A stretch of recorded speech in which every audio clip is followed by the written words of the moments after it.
Será que a vida humana representa um critério válido para a atribuição dos direitos da personalidade? Nós já vimos que, pela teoria concepcionista, que reconhece a personalidade jurídica do nascituro desde a concepção, encontramos uma base científica muito forte. E eu pesquisei alguns dos grandes julgamentos do STF que estão diretamente relacionados a ela, e eu gostaria de compartilhar com vocês, porque nenhuma das sentenças vai ao encontro da teoria concepcionista. Vamos começar pela ação direta de inconstitucionalidade 3510, que em 2005 foi proposta no STF, questionando a validade do artigo 5º da Lei de Biossegurança. Trata da utilização de células-tronco embrionárias humanas para pesquisa e terapia, e que isso violaria o direito constitucional da vida humana. Vamos entender um pouco mais sobre isso. Uma célula-tronco embrionária é proveniente da fecundação do espermatozoide com o óvulo humano, e esse embrião concebido in vitro, nesse caso na fase de blastocisto, tem a chamada pluripotência, ou seja, a capacidade de se diferenciar em todos os 216 tecidos do corpo humano, o que, para o tratamento complexo de doenças neurológicas, oculares, sanguíneas, lesões cardíacas na medula, etc., representa uma terapêutica regenerativa muito expressiva. Mas, como sabemos, esse embrião é um ser humano vivo, concebido artificialmente em meio extrauterino. E na época teve uma comoção muito grande, de um lado por pesquisadores e especialistas defendendo o avanço dos estudos com esse tipo de célula, e do outro por mais cientistas e religiosos defendendo que a vida humana tem que ser protegida desde a concepção. Então, em 2008, essa ação foi julgada improcedente por maioria dos votos dos ministros, firmando o entendimento de que esses embriões humanos extrauterinos não têm direito à vida, pois prevalece a saúde de pacientes que necessitem de possíveis tratamentos utilizando essas células. Então, isso significa que o embrião deve ter uma vida intrauterina para que seja protegido desde a concepção? Também não. Outro grande julgamento do STF foi o da ADPF 54, que foi ajuizada em 2004, peticionando a descriminalização do aborto de fetos anencéfalos, que são aqueles que têm uma má formação congênita do tubo neural, resultando na falta total ou parcial do cérebro e do crânio.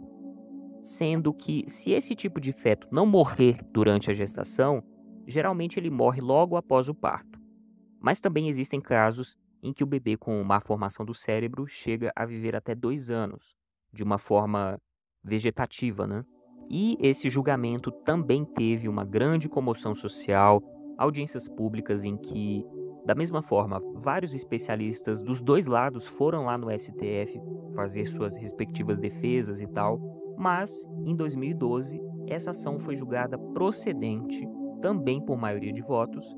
Portanto, a partir de então, se descriminalizou o aborto de fetos anencéfalos aqui no Brasil. E isso nos leva a questionar se o critério da vida humana realmente é uma condição para aquisição de direitos, né? Porque, sejamos honestos, sob os limites de uma perspectiva fisicalista estritamente científica, não existe dúvida de que um embrião, dentro ou fora do útero, com ou sem anencefalia, tem vida humana. Contudo, nós observamos essa mesma vida em espermatozoides, por exemplo. Mas eu nunca vi um movimento de defesa dessa vida humana que é disposta aos trilhões todos os dias e que também tem potencial de virar gente, né? Mas você poderia rebater que o espermatozoide não tem nele mesmo a potencialidade de virar uma pessoa. Ele precisa fecundar o óvulo para formar o novo ser, né? Bom, eu digo a mesma coisa em relação ao zigoto. Se ele não for implantado no útero, ele não vai se desenvolver até o nascimento.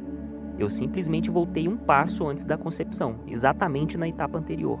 Mas, tudo bem, eu sei que o zigoto é um novo organismo e representa a soma da carga genética dos pais, ele é único, irrepetível, etc. Mas, na prática, individual e socialmente, nós realmente daríamos o mesmo valor a todas as vidas a partir da concepção? Deixe-me colocar uma hipótese aqui, um pouco fora da curva, mas que aprofunda nessa indagação. Se imagine em um cenário hipotético em que você trabalha em uma clínica médica E você está lá dentro do edifício e por um incêndio acidental, o prédio está sendo consumido por chamas e está a alguns minutos da completa destruição. E você se encontra diante de duas portas que te levam à saída. Na primeira porta, você vai passar por um cômodo com uma caixa que tem 1000 embriões fruto de reprodução assistida. Na segunda porta, você tem acesso a um único bebê recém-nascido. E você tem que escolher uma dessas duas portas para salvar essas vidas humanas. Na primeira, você pode salvar 1000 vidas e na segunda, você pode salvar uma só. Gostaria de saber honestamente qual escolha você faria e o porquê. Principalmente para quem integra a corrente concepcionista aí, né? Vocês que sempre são acusados de fundamentalismo religioso, moralismo cego. Eu sei que isso é mentira e que a base que vocês têm é científica. Mas vocês não acham que as decisões desses dois julgamentos foram razoáveis? Vocês ainda discordam delas?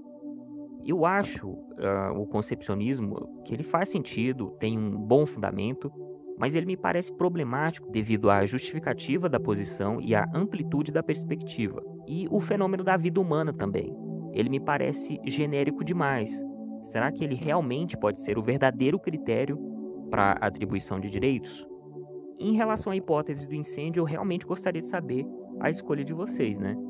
De fato, se imaginem na situação. De um lado, uma vida, um bebê chorando urgentemente, precisando de um resgate, né? Imaginem a gratidão da família e tal. E do outro, 1000 vidas humanas, chamadas proles eventuais. É uma escolha difícil. Uma vai determinar o curso da vida de uma família e a outra de 1000 famílias. Toca no cerne das nossas perspectivas, não é verdade? A vida humana é algo muito importante, mas qual o seu verdadeiro valor e a melhor forma como poderíamos encará-la? É algo de fato complexo e eu posso analisar um pouco mais sobre isso no próximo vídeo também. Por hora, eu agradeço a atenção. Complemente o seu estudo com o meu e-book, o link está logo abaixo. Se inscreva, comente, curta e compartilhe. Até mais!